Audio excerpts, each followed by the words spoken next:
નમસ્કાર,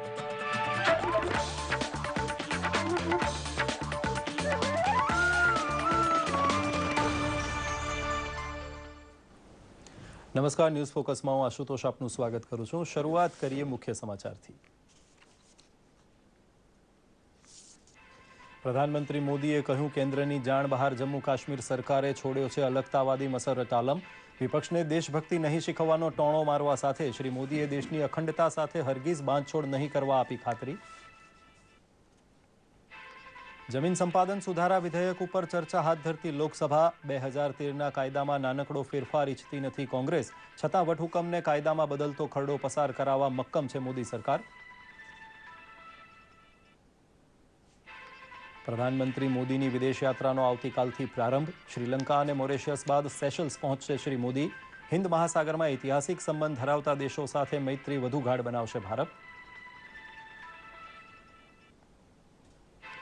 ગુજરાતભરની સહકારી સંસ્થાઓના સભાસદને ભાજપનું સભ્યપદ ગ્રહણ કરાવવા કાર્યકરોને દોરવણી આપતા મુખ્યમંત્રી આનંદીબહેન પટેલ। સંગઠન પર્વ હેઠળ માતબર સભ્ય નોંધણીમાં સફળ થયેલા કાર્યકરની ચૂંટણી વખતે કદર થાય તેવું પ્રોત્સાહન પણ મુખ્યમંત્રીએ કર્યું જાહેર। ન્યૂઝ ફોકસમાં આગળ વધીએ। જમ્મુ કાશ્મીર સરકારે સત્તા સંભાળ્યા બાદ એક પછી એક એવા નિર્ણય લેવા માંડ્યા છે કે આટલા ટૂંક સમયમાં પ્રધાનમંત્રી મોદીએ લોકસભામાં 2 વખત ખુલાસો કરવા ઊભા થવું પડ્યું। મુફ્તી સાહેબના ઉચ્ચારણો પ્રત્યે અસંમતિ દર્શાવી ચૂકેલા શ્રી મોદીએ ફરી વખત અલગતાવાદી મશરતને છોડવાના નિર્ણય માટે કહેવું પડ્યું કે તેને દિલ્હીની જાણ બહાર છોડાયો છે। પ્રધાનમંત્રી મોદીના બુલંદ ખુલાસાની વાત પ્રસ્તુત છે। લોકસભા અને રાજ્યસભામાં આખો દિવસ પીડીપી અને મસરત આલમનો મુદ્દો છવાયેલો રહ્યો હતો। એક તરફ જમ્મુ કાશ્મીરમાં પીડીપી સાથે ગઠબંધન રચીને સરકાર બનાવનારા ભાજપ માટે હવે પીડીપી માથાનો દુખાવો બનતું જાય છે। અલગાવવાદી મસરત આલમને જમ્મુ કાશ્મીર સરકાર દ્વારા છોડી મૂકવાના મામલે વિપક્ષે સરકાર પર નિશાન તાક્યું હતું, ત્યારે લોકસભામાં પ્રધાનમંત્રી નરેન્દ્ર મોદીએ સણસણતો જવાબ આપી દીધો હતો કે કેન્દ્રને પૂછ્યા વગર મસરતને છોડાયો છે અને આ નિર્ણય સાથે સંમત નથી। हम ऐसा न करें कि देश की एकता के संबंध में हमारे भिन्न स्वर है, ये मैसेज न दुनिया में जाना चाहिए, न कश्मीर में जाना चाहिए, न देश में जाना चाहिए। इसलिए मैं इस सदन को और पूरे देश को विश्वास दिलाना चाहता हूं कि सरकार ऐसी किसी भी हरकतों को स्वीकार नहीं करती है। પ્રધાનમંત્રીએ માન્યું હતું કે આ મામલો રાષ્ટ્રીય સુરક્ષાનો છે, તેથી તેની સાથે કોઈ પણ ભોગે સમજૂતી નહીં થાય। સાથે જ આ સમયે પક્ષ અને વિપક્ષ એકમત હોવા અતિ આવશ્યક હોવાનું પણ જણાવ્યું હતું। ये आक्रोश किसी दल का नहीं है, ये आक्रोश देश का है। ये आक्रोश उस बेंच का और इस बेंच का नहीं है, ये आक्रोश पूरे सदन का है। हम इन विषयों में वो लोग हैं जिन्होंने इन्हीं आदर्शों के लिए श्यामा प्रसाद मुखर्जी को बलि दिया है, और इसलिए कृपा करके हमें देशभक्ति मत सिखाएं, कृपा करके हमें देशभक्ति मत सिखाएं। મસરત આલમ મુદ્દે પૂરતી તપાસ બાદ સખત પગલાં લેવાશે તેવું આશ્વાસન કેન્દ્રીય ગૃહમંત્રી રાજનાથસિંહે આપ્યું હતું। સાથે જ રાષ્ટ્રીય સુરક્ષાના મુદ્દે કોઈ સમાધાન શક્ય ન હોવાનું પણ જણાવ્યું હતું। इस देश में पब्लिक सेफ्टी और पब्लिक सिक्योरिटी का जब भी कोई सवाल खड़ा होगा, हमारी सरकार किसी भी सूरत में उससे कॉम्प्रोमाइज नहीं करेगी। 2010માં કાશ્મીરમાં ઉગ્ર આંદોલન દરમિયાન પથ્થરબાજી કરનાર મુખ્ય સૂત્રધાર એવા મસરત આલમને જમ્મુ કાશ્મીરની પીડીપી સરકારે છોડવાના આદેશ આપ્યા બાદ હવે સરકાર સામે કેટલાય પડકારો ઊભા થયા છે, ત્યારે ગૃહમંત્રીએ રાજ્ય સરકારના રિપોર્ટ પર વધુ સ્પષ્ટીકરણ માંગ્યું હોવાનું જણાવ્યું હતું। मैं सदन को आश्वस्त करना चाहता हूं कि पूरा क्लैरिफिकेशन स्टेट गवर्नमेंट के द्वारा प्राप्त हो जाने के बाद कठोर से कठोर एडवाइजरी यदि जारी करने की आवश्यकता हुई तो हमारी भारत सरकार वह कठोर से कठोर एडवाइजरी भी जारी करेगी। વિપક્ષે લોકસભામાં મસરત આલમનો મુદ્દો ઉઠાવીને સરકારને ઘેરવાનો પ્રયત્ન કર્યો હતો, તેમજ આ મુદ્દે વિપક્ષ દ્વારા પ્રધાનમંત્રી અને ગૃહમંત્રીના નિવેદનની માંગ કરાઈ હતી। સાથે જ અન્ય વિપક્ષોએ પણ પ્રતિક્રિયા આપી હતી। जो एंटी नेशनलिस्ट हैं, जो टेररिस्ट हैं, जिन्होंने 120 लोगों का मारने का पूरा प्रयास किया, ऐसे लोगों को अगर आप रिहा करते जाएंगे तो बहुत बड़ा इस देश में फिर कोई बचेगा नहीं। લોકસભા અને રાજ્યસભામાં આખો દિવસ મસરત આલમનો મુદ્દો સતત ચર્ચામાં રહ્યો હતો. એક તરફ પીડીપીની સરકાર રચાયા બાદ જમ્મુ કાશ્મીરના મુખ્યમંત્રીનું વિવાદિત નિવેદન અને ત્યારબાદ મસરત આલમને છોડી મૂકવાનો મુદ્દો કેન્દ્ર સરકાર માટે મોટો પડકાર બની ગયો છે. સરકારનું વલણ તો સખત છે જ, પરંતુ વિપક્ષ નમતું જોખવા તૈયાર નથી. દૂરદર્શન સમાચાર, અમદાવાદ. જમીન સંપાદન કાયદામાં વટહુકમ વડે અમલી બનેલા સુધારાને કાયદાનું સ્વરૂપ અપાવવા મોદી સરકાર પૂરેપૂરી મક્કમ છે, પણ કોંગ્રેસ હજુ પણ અક્કડ છે. અધૂરી ચર્ચા આવતીકાલે લોકસભા હાથ ધરે ત્યારે પણ કોંગ્રેસનું વિરોધી વલણ ચાલુ રહેવાના સંકેત છે. પ્રસ્તુત છે આજે થયેલી ચર્ચાની વાત. અધિગ્રહણ સંશોધન બિલ પર લોકસભામાં મોડે સુધી ચર્ચા વિચારણા ચાલી હતી. આ બિલ અંતર્ગત વિવિધ મુદ્દે સહમતિ સાધવા સરકારે સ્પષ્ટ કરી દીધું છે કે તેઓ વિપક્ષના રચનાત્મક સુધારાના વિચારો પર તૈયાર છે. સાથે જ સરકાર તેમની તરફથી બિલ પર સંશોધન પેશ કરી શકે છે, જેથી ભૂમિ અધિગ્રહણ કાયદામાં સંશોધનને લઈને ખેડૂત સંગઠનોની આશંકાને દૂર કરી શકાય. આ મુદ્દે સરકારે વિપક્ષ સાથે એક બેઠક પણ યોજી હતી, જેમાં કોંગ્રેસ, ટીએમસી, એનસીપી અને બસપાના સભ્યો સામેલ થયા હતા. ત્યારે હવે સરકાર રાજ્યસભામાં એ બિલ પસાર કરાવવા પ્રયત્ન કરશે, જે અગાઉ લોકસભામાં પસાર થઈ ચૂક્યા છે. આ બિલ મુદ્દે ભાજપે પ્રતિક્રિયા આપતા જણાવ્યું કે ભૂમિ અધિગ્રહણ બિલ હેઠળ રાજ્યોને પર્યાપ્ત અધિકાર પ્રાપ્ત છે. સાથે જ દેશના ખેડૂતોના હિતમાં આ બિલ પસાર કરાવવા અપીલ કરી હતી. राज्यों को अधिकार दिया गया है कि वो चाहें तो इस बिल को इनकॉर्पोरेट करें या न करें. यदि वो राज्य जो आगे चाहते हैं कि बेरोजगारी दूर हो, जो सुख सुविधाएं लोगों को, गांव के लोगों को मिलनी चाहिए, समाज के अंतिम व्यक्ति को मिलनी चाहिए, वह मिले. इसके लिए मैं आशा करूंगा कि सभी राज्य इसको अडॉप्ट करेंगे. સંસદીય કાર્યમંત્રીએ વિપક્ષો તરફથી કેટલાક સારા સૂચનો પ્રાપ્ત થયા હોવાનું જણાવી સરકાર આ મુદ્દે કેટલાક સુધારા કરશે તેવું વચન આપ્યું હતું. And we are discussing, let us discuss with the open mind. I am also with the open mind. Some of the good suggestions, Supriya ji was saying something. There may be some good suggestions. I hope that my minister rural development will keep that all these things in mind, and we will also come out with the appropriate amendments also from the government side. We are open with idea. તો વિપક્ષે આ બિલનો સખત વિરોધ કરવાનો નિર્ણય લીધો છે. લોકસભામાં કોંગ્રેસ નેતાએ જણાવ્યું કે સડકથી સંસદ સુધી કોંગ્રેસ પાર્ટી આ બિલનો વિરોધ કરે છે. સાથે જ આ બિલ દેશના દરેક લોકોને અસર કરતા સાબિત થશે. जो अध्यादेश किसानों की भूमि को छीनेगा, जो पशुओं को मौत के घाट पे उतारेगा, उस अध्यादेश का विरोध करना सड़क से संसद तक ये कांग्रेस पार्टी का दायित्व और धर्म रहेगा. ये विश्वास मैं आप लोगों को यहां दिलाना चाहता हूं. ये एक ऐसा अध्यादेश है जो इस देश की एक एक जनता को प्रभावित करेगा. જમીન અધિગ્રહણ કાયદા મુદ્દે સરકારે વિપક્ષના વિચારો માટે રસ્તા ખુલ્લા મૂક્યા છે, પરંતુ વિપક્ષ છે કે માનવા તૈયાર નથી. ત્યારે હવે વિપક્ષનો વિરોધ અને સરકારની લડત ક્યાં સુધી પહોંચે છે તે જોવું રહ્યું. દૂરદર્શન સમાચાર, અમદાવાદ. વિદેશ સચિવ એસ જયશંકરે કહ્યું છે કે પ્રધાનમંત્રી નરેન્દ્ર મોદીની આવતીકાલથી શરૂ થનાર 3 દેશની યાત્રા ભારત માટે લાભદાયી પુરવાર થવાની છે. શ્રીલંકા, મોરેશિયસ તથા સેશલ્સ જેવા હિન્દ મહાસાગરમાં આવેલા દેશો સાથે ભારતના ઐતિહાસિક સંબંધો શ્રી મોદીની યાત્રાને પગલે વધુ ગાઢ બનશે તેવી આશા પણ શ્રી જયશંકરે વ્યક્ત કરી હતી. શ્રીલંકામાં તમિલોના પુનર્વસન તથા માછીમારોનો મુદ્દો મહત્વનો રહેશે. તો મોરેશિયસમાં રાષ્ટ્રીય દિવસની ઉજવણીમાં પ્રધાનમંત્રી મોદી મુખ્ય અતિથિ તરીકે હાજર રહેવાના છે.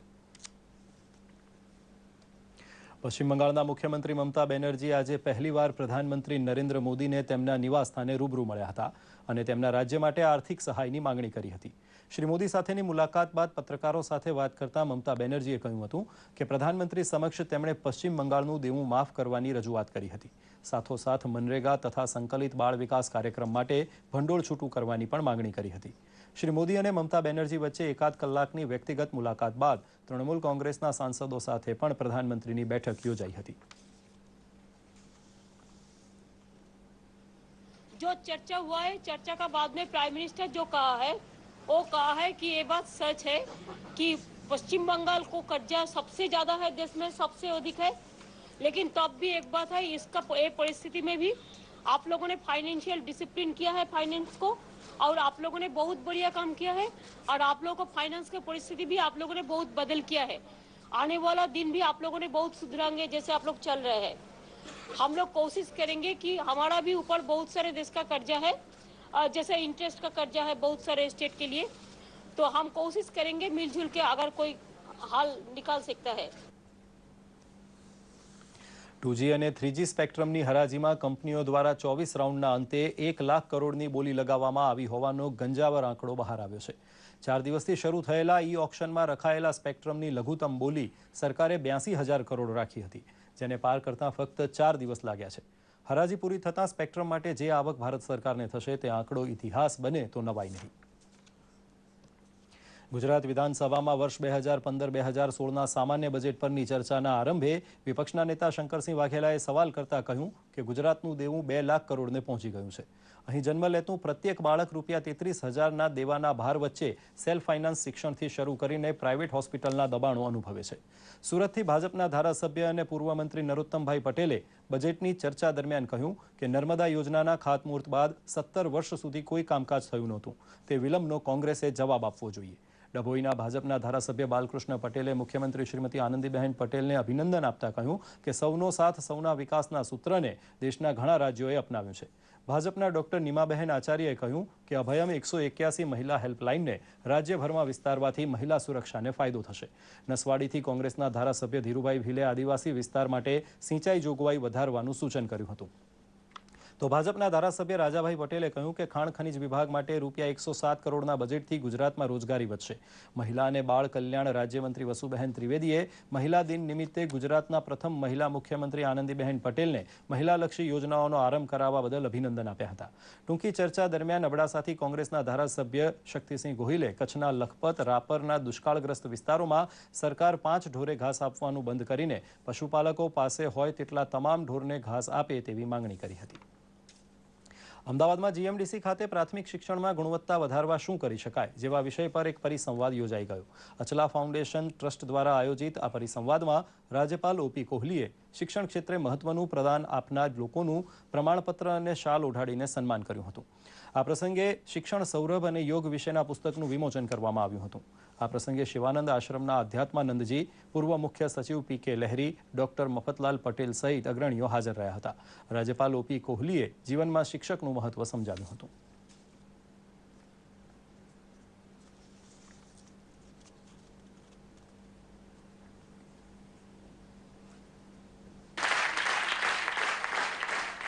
शिक्षक ये ना समझे कि वो कोई पैसा कमाने का धंधा कर रहा है, व्यवसाय कर रहा है, वेतन भोगी है. इससे वो अपना अवमूल्यन स्वयं कर देता है.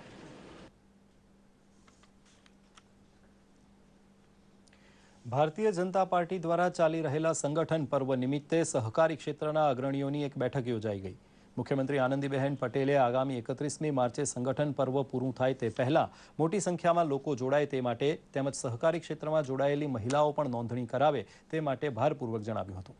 તેમણે વધુમાં ઉમેર્યું હતું કે આવનારા સમયમાં સ્થાનિક સ્વરાજ્યની ચૂંટણી હોય કે હોદ્દેદારની નિમણૂક હોય, જેણે સભ્ય નોંધણીનું સરસ કાર્ય કર્યું હોય તેમને જ ટિકિટ આપવામાં આવશે. ભાજપના વરિષ્ઠ નેતા પુરુષોત્તમ રૂપાલા, પ્રદેશ ભાજપ પ્રમુખ RC ફળદુ અને શંકરભાઈ ચૌધરી સહિત અન્ય આગેવાનો હાજર રહ્યા હતા. સંગઠન પર્વના ઇન્ચાર્જ મનસુખભાઈ માંડવિયાએ બેઠક અંગે વધુ માહિતી આપી હતી. મોટા પ્રમાણની અંદર ડેરીની વાત તમને તમારી પાસે છે તો ડેરીની કેટલી મહિલા સભ્યો છે, કેટલી સભ્ય મહિલાઓ છે ડેરીની અંદર? કમસે કમ આ બધી જ બહેનો ભાજપની સભ્ય બને તો સ્થાનિક સ્વરાજની ચૂંટણીઓમાં અને એના પછીની ચૂંટણીઓમાં આપણને એનો લાભ પ્રાપ્ત થાય કે ના થાય એવું છે. આણંદ ખાતે જિલ્લા પોલીસ સુરક્ષા સેતુ સોસાયટી અને JCI આણંદ શહેર તથા જાગૃત મહિલા સંગઠનના સંયુક્ત ઉપક્રમે બેટી બચાવો રેલી યોજાઈ હતી. બેટી બચાવો, બેટી ભણાવો, સ્ત્રી ભ્રૂણ હત્યા રોકો, દીકરી વહાલનો દરિયો જેવા બેનરો સાથે આણંદ શહેરના ગામડીવડ નજીકથી નીકળેલી રેલીનું જિલ્લા પોલીસ વડા અશોકકુમાર યાદવે લીલી ઝંડી દર્શાવીને પ્રસ્થાન કરાવ્યું હતું. આણંદ મહાનગરપાલિકાના પ્રમુખ પ્રજ્ઞેશભાઈ પટેલ તથા જાગૃતિ મહિલા સંગઠનના પ્રમુખ આશાબહેન દલાલ તેમજ મોટી સંખ્યામાં બહેનો આ રેલીમાં જોડાઈ હતી. આ રેલીમાં પોલીસ અશ્વદળના જવાનો, પોલીસ બેન્ડ સુરાવલીઓ સાથે જોડાયા હતા. રેલીમાં રાજ્ય સરકારની 181 હેલ્પલાઇન વાન પણ પ્રદર્શિત કરવામાં આવી હતી. બેટી બચાવોના જે ડેટા છે એમાં ઘણો પાછળ છે. બહેનોની જે જન્મદર છે મહિલાનો એ આપણે આણંદ જિલ્લામાં ઘણો ઓછો છે. એટલે બેટી બચાવોની ઝુંબેશ પણ આપણા આણંદ જિલ્લા માટે બહુ જરૂરી છે. પબ્લિકમાં જાગૃતિ લાવવા માટે તેમજ જાગૃતતા ફેલાવવા માટે બેટી બચાવોનો રેલી રાખવામાં આવેલી છે. કે દરેક સમાજ, દરેક વ્યક્તિ મહિલાઓને કેવી રીતે બચાવી શકાય, કેવી રીતે વધારે સલામત રાખી શકાય અને કેવી રીતે વધારે સન્માન આપી શકાય એ સંદેશ પ્રસારિત કરવા માટે આ રેલીનું આયોજન કરવામાં આવેલું છે. છોટાઉદેપુરના કવાંટ જેવા અંતરિયાળ વિસ્તારમાં રહેતા આદિવાસી લોકો હોળીના તહેવારને પરંપરાગત રીતે આનંદ ઉલ્લાસથી ઉજવે છે. હોળીનો તહેવાર નજીક હોય ત્યારથી જ આ લોકો ઉજવણીનું આયોજન કરે છે અને દેશના ગમે તે ખૂણે રોજગારી માટે ગયા હોય પણ આ દિવસોમાં માદરે વતન પાછા આવી જાય છે. આદિવાસી લોકો ઘેરૈયા બનીને લોકો પાસેથી પૈસા ઉઘરાવીને ઘેરનો મેળો ભરે છે. પરંપરા મુજબ જે વ્યક્તિ ઘેરૈયો બને તે આખા શરીરે ચૂંદડી લગાવીને માથા પર પીંછા રાખી રામ ઢોલના તાલે નાચે છે. આ અલગ જ નજારો જોવા દેશ વિદેશના લોકો અહીં આવે છે અને આદિવાસી સંસ્કૃતિ જોઈને અચરજ પામે છે. આ હોળીના મેળા બાદ યુવાન છોકરા છોકરી એક જ રંગના કપડાં પહેરીને મનગમતા પાત્રની પસંદગી કરે છે. યુવતીઓ વિશિષ્ટ પ્રકારના ચાંદીના ઘરેણાં પહેરે છે જેની બનાવટમાં ચલણી સિક્કાનો ઉપયોગ કરાય છે. વર્ષોથી ખૂબ મોટા પ્રમાણમાં આદિવાસીઓ ઉમટી પડતા હોય છે અને આજની તારીખે પણ તે જ રીતે જે બુડિયા બાવાઓ બને છે એ બાધાઓ રાખેલી હોય છે અને 5 વર્ષે આ બુડિયા પીછી બાંધે અને 6ઠ્ઠા વર્ષે એની બાધા પૂર્ણ કરે. ખાસ તો એ કે જેને સંતાન નહીં થતું હોય, જેને ખેતીમાં નહીં પાકતું હોય, કોઈ ધંધા રોજગારમાં સફળતા નહીં મળતી હોય તો હોળી માતાની બાધા રાખી અને એ ધંધો સફળતા મળી જાય એટલે 6ઠ્ઠા વર્ષે એની બાધા કરતા હોય છે. એટલે આદિવાસી ગમે તે હોય, બીમાર થયેલો છે પણ સાજો થઈને હોળીમાં નાચવા આવતો રહે. Different suits, costumes, and I am very enjoyed to see that. કેન્દ્રીય ચૂંટણી પંચે શરૂ કરેલી રાષ્ટ્રીય મતદાર યાદીની શુદ્ધતા અને અધિકૃતતા યોજનાના બાબતે અમદાવાદ કલેક્ટર રાજકુમાર બેનીવાલે કહ્યું હતું કે તારીખ 1 જાન્યુઆરી 2015ની સ્થિતિએ મતદાર યાદીની સુધારણા હાથ ધરવામાં આવી છે. એક જ વ્યક્તિના નામ, સરનામા, જાતિ, ઉંમર, ફોટોગ્રાફ વગેરેમાં થયેલી ભૂલો તેમજ એક વ્યક્તિના વધુ જગ્યાએ નામ હોય તો તે રદ કરીને ક્ષતિરહિત મતદાર યાદી તૈયાર કરવાનો મુખ્ય ઉદ્દેશ છે. આ ઉપરાંત આધાર કાર્ડની માહિતી મતદાર યાદીની માહિતી સાથે સાંકળવાનો પણ હેતુ છે. ચૂંટણી પંચની વેબસાઇટ www.eco.nic.in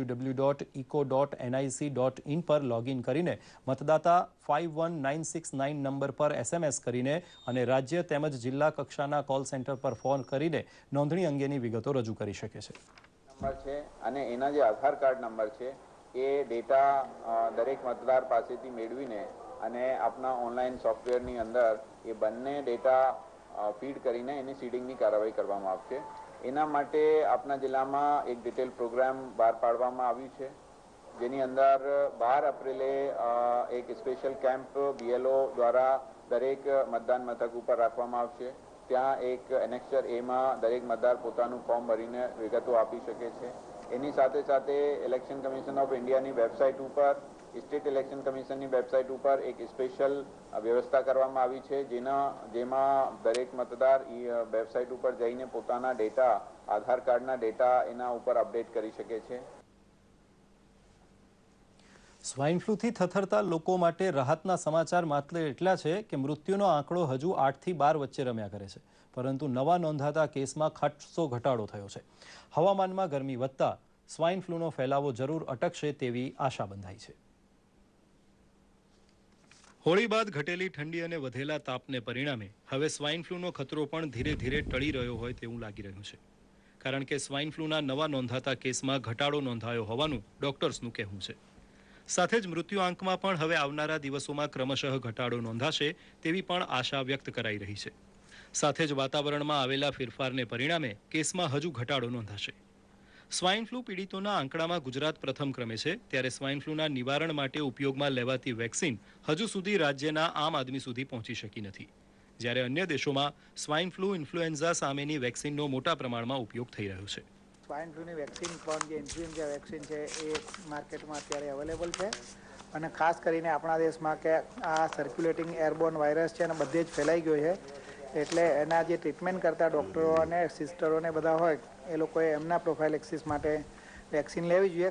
અમેરિકામાં દર વિન્ટર સિઝનમાં ત્યાં લગભગ બધાને આ વેક્સિન આપતા હોય છે અને એ ઇન્ટ્રામસ્ક્યુલર વેક્સિન છે ઇન્જેક્શનવાળી, અને બીજું એક નેઝલ રૂટવાળી વેક્સિન છે અને આનું કવરેજ લગભગ 50 થી 60% જેટલું હોય છે.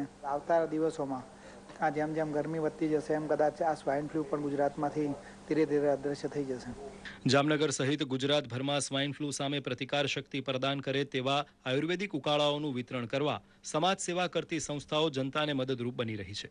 જામનગર શહેરના અલગ અલગ 7 વિસ્તારમાં ઉકાળાનું વિતરણ કરવા માટે અને લોકોને જાગૃત કરવા માટે પત્રિકાનું વિતરણ છેલ્લા 2 દિવસથી ચાલુ છે. હજી કાલે પણ ચાલુ રહેશે. કાલના દિવસે જ લગભગ 7 જગ્યાએથી 7 થી 8 હજાર લોકોએ લાભ લીધો હતો. હોસ્પિટલ્સમાં ડોક્ટર્સ અને તમામ કર્મચારીઓને આ વેક્સિન થકી સુરક્ષા પૂરી પાડવામાં આવી હતી. જ્યારે કોઈ સંસ્થા કે આમ નાગરિકોમાં આવી વેક્સિન પ્રત્યે હજુ કોઈ જાગૃતિ જોવા મળતી નથી. ઠંડીની ઋતુમાં ફેલાતા આ વાયરસને રોકવો ભલે મુશ્કેલ હોય, પરંતુ આવનારા દિવસોમાં વેક્સિનનો વધુમાં વધુ ઉપયોગ કરવામાં આવશે, જેનાથી સ્વાઇન ફ્લૂનો ખતરો ટાળી શકાશે. દૂરદર્શન સમાચાર, અમદાવાદ. ગ્લુકોમા એટલે કે ઝામર એ આંખનો એવો રોગ છે જે કીકી પાછળની નસને અસર કરે છે અને જેનાથી દર્દીને અંધાપો પણ આવી શકે છે. આ રોગ 40 વર્ષથી મોટી ઉંમરના લોકોને વધુ અસર કરે છે. આ રોગ અંગે જાગૃતિ કેળવવા 8મી માર્ચથી વિશ્વ ઝામર સપ્તાહ મનાવાઈ રહ્યું છે. પ્રસ્તુત છે એક રિપોર્ટ. ગ્લુકોમા એટલે ઝામરનો રોગ એ આંખનો એવો રોગ છે જેની કાળજી ન લેવાય તો તે અંધાપાને નોતરી શકે. આંખની નસોમાં દબાણ વધતા આ રોગ દેખા દે છે.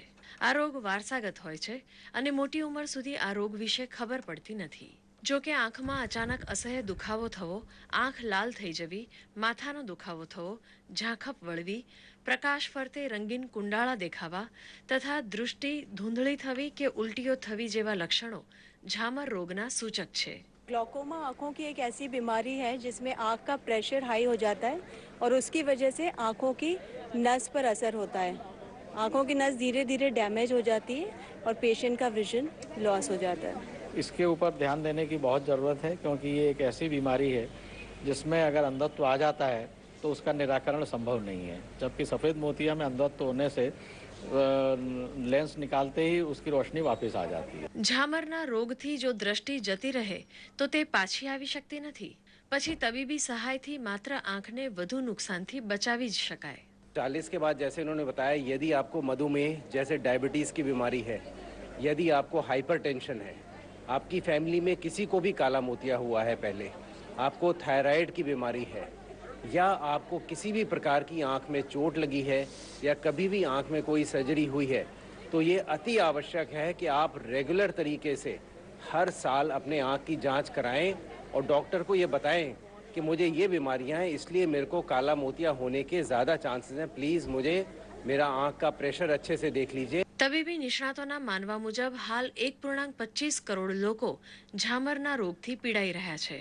40 વર્ષ ઉપરની દર 8 વ્યક્તિએ એક વ્યક્તિ ઝામર પીડિત હોવાનું પણ માલુમ પડ્યું છે. મોટાભાગે 90% ઝામરના દર્દીઓ 50 વર્ષથી ઉપરની ઉંમરના છે. પણ બદલાયેલી જીવનશૈલીને કારણે બાળકો અને યુવાનો પણ આ રોગનો ભોગ બની રહ્યા છે. ડાયાબિટીસ, હાઈ બ્લડ પ્રેશર તથા ગ્લુકોમાની મેડિકલ હિસ્ટ્રી ધરાવતા કુટુંબોને આંખના અન્ય રોગો થવાનો પણ ભય રહેલો છે. લાંબા ગાળા માટે દ્રષ્ટિને નુકસાન થાય તે અગાઉ નિદાન અને સારવાર એકમાત્ર ઉપાય છે અને તેના પ્રતિકારાત્મક પગલાં રૂપે જરૂરી છે જાગૃતિ. દૂરદર્શન સમાચાર, અમદાવાદ. દર્શક મિત્રો, આજે ચર્ચા માટે સ્ટુડિયોમાં આપણી સાથે ઉપસ્થિત છે જાણીતા પત્રકાર કેતનભાઈ ત્રિવેદી. કેતનભાઈ, આપનું અમારા સ્ટુડિયોમાં ખૂબ ખૂબ સ્વાગત છે. સાહેબ, જમ્મુ કાશ્મીરમાં જ્યારથી પીડીપી ભાજપની સરકાર બની છે, શી ખબર કયા શુકનમાં બની છે, રોજ કેન્દ્ર સરકારને નવા અપશુકન કરાવે છે. મોદી સાહેબને બજેટ સત્ર દરમિયાન 2 વખત ઊભા થઈને ચોખવટ કરવી પડી કે મુફ્તી સાહેબના નિર્ણયોમાં હું ભાગીદાર નથી. મશરફ આલમને છોડીને મુફ્તી સાહેબ શું સાબિત કરવા માંગે છે? જો ઘણા સમય પછી મુફ્તી મોહમ્મદ સૈયદની પીડીપીની સરકાર જમ્મુ અને કાશ્મીરમાં આવી છે, એટલે બહુ સ્વાભાવિક રીતે દરેક પક્ષને પોતપોતાનો એક એજન્ડા હોય. મુફ્તી મોહમ્મદની પીડીપી સરકાર ખાસ કરીને જમ્મુમાં એને લોક ચુકાદો નથી મળેલો. જમ્મુમાં ભાજપને જનમત મળ્યો છે, જ્યારે કાશ્મીર ખીણ વિસ્તારમાં પીડીપીને જનમત મળ્યો છે. એટલે બહુ સ્વાભાવિક રીતે જમ્મુમાં સત્તા સંભાળ્યા પછી મુફ્તી મોહમ્મદના સ્ટેટમેન્ટ ઉપર જો નજર કરીએ તો પહેલું સ્ટેટમેન્ટ એમણે એવું આપ્યું કે થેન્ક્સ ટુ અલગાવવાદીઓ અને પાકિસ્તાનના કારણે એમ કે શાંતિથી ચૂંટણી યોજાઈ ગઈ. ફરીવાર એમણે આ પગલું લીધું. એટલે બહુ સ્વાભાવિક રીતે એમનો પહેલો જે એજન્ડા છે એ કોઈપણ રીતે ભાજપને સત્તા ટકાવી રાખવા માટે ભાજપ ઉપર એક પ્રકારનું મોરલ એક પ્રેશર ટેકનિક રાખવી અને સાથે સાથે પોતાનો જે સ્વયંનો જે એજન્ડા છે, ખાસ કરીને માઇનોરિટીઝ અને ખીણ વિસ્તારમાં પોતાની જે વોટ બેંક છે એ વોટ બેંકને અકબંધ રાખવી એ માટેના આ પ્રયાસો છે. અને એ બહુ સારી રીતે જાણે છે કે ભાજપ સરકાર બનાવ્યા પછી તાત્કાલિક ટેકો પાછો ખેંચે એ વાતમાં દમ નથી, કારણ કે બંને પક્ષે જરૂરિયાત છે અત્યારે સત્તામાં બની રહેવાની. એટલે મુફ્તી મોહમ્મદ સૈયદ એક અર્થમાં જોઈએ તો કોએલિશન ગવર્મેન્ટમાં એક પ્રકારે ભાજપને સત્તા ઉપર આવવા માટે કેટલી પહેલી છે માપી રહ્યા છે. ત્યારે એક પછી એક સ્ટેટમેન્ટ દ્વારા એ આ ગઠબંધન સરકારમાં તમે કેટલી હદ સુધી લિબર્ટી લઈ શકો એનું એક પ્રકારને મેજરમેન્ટ લઈ રહ્યા છે મુફ્તી મોહમ્મદ સૈયદ. બીજો એક પ્રશ્ન એવો થાય કે કોંગ્રેસ આ બાબતનો વિરોધ કરી રહી છે અને ગઠબંધન તોડી નાખો એવી વાતો કરી રહી છે, પણ પહેલાં એ વાત એમણે ના ભૂલવી જોઈએ કે એમણે બિનશરતી ટેકો આપ્યો છે, એટલે ટેકો આપવાની વાત કરી હતી. તો એ કયા અનુસંધાનમાં કરી છે સાહેબ, ટૂંકમાં જણાવો. બહુ સ્વાભાવિક વસ્તુ છે કે જ્યારે સરકાર ફોર્મ નહોતી થઈ ત્યારે દરેક પક્ષ હરીફ પક્ષને સત્તાથી દૂર રાખવા માંગતો હતો. કોંગ્રેસ ઈચ્છતી હતી કે ભાજપ કોઈ પણ સંજોગોમાં સત્તાથી દૂર રહે, નેશનલ કોન્ફરન્સ ઈચ્છતી હતી કે પીડીપી સત્તાથી દૂર રહે, ભાજપ ઈચ્છતો હતો કે કોઈ પણ સંજોગોમાં નેશનલ કોન્ફરન્સ કે કોંગ્રેસ ના આવે અને આપણે કોઈ પણ રીતે સત્તામાં એકવાર સત્તામાં આવીએ તો કેન્દ્રમાં આપણી સરકાર છે તો કંઈક કરી શકીશું. એટલે દરેક પક્ષના પોતપોતાના રાજકીય ગણિતો હોય છે, જે સરકાર બન્યા પહેલાંય જુદા હોય છે, ઇલેક્શન પહેલાંય જુદા હોય છે, ઇલેક્શન પરિણામ પછી પણ જુદા હોય છે, સરકાર બનતા પહેલા પણ જુદા હોય છે અને સરકાર બન્યા પછી પણ જુદા હોય છે. આજની ચર્ચામાં બસ આટલું જ. કેતનભાઈ, આપ સ્ટુડિયોમાં ઉપસ્થિત રહ્યા એ બદલ આપનો ખૂબ ખૂબ આભાર. આગળ વધીએ અને હવે જોઈએ હવામાન સમાચાર.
ન્યૂઝ ફોકસના અંતમાં મુખ્ય સમાચાર પર ફરી એક નજર.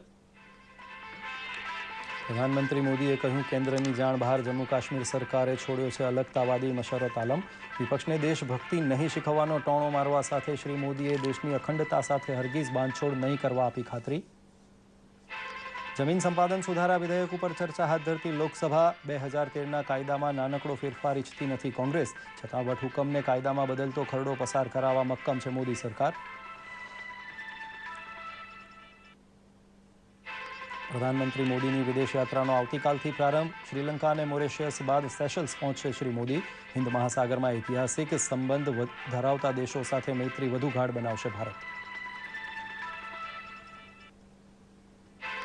અને ગુજરાતભરની સહકારી સંસ્થાઓના સભાસદને ભાજપનું સભ્યપદ ગ્રહણ કરાવવા કાર્યકરોને દોરવણી આપતા મુખ્યમંત્રી આનંદીબહેન પટેલ. સંગઠન પર્વ હેઠળ માતબર સભ્ય નોંધણીમાં સફળ થયેલા કાર્યકરની ચૂંટણી વખતે કદર થાય તેવું પ્રોત્સાહન પણ મુખ્યમંત્રીએ કર્યું જાહેર. તો આ સાથે જ આજનું ન્યૂઝ ફોકસ અહીં સમાપ્ત કરીએ છીએ. નમસ્કાર.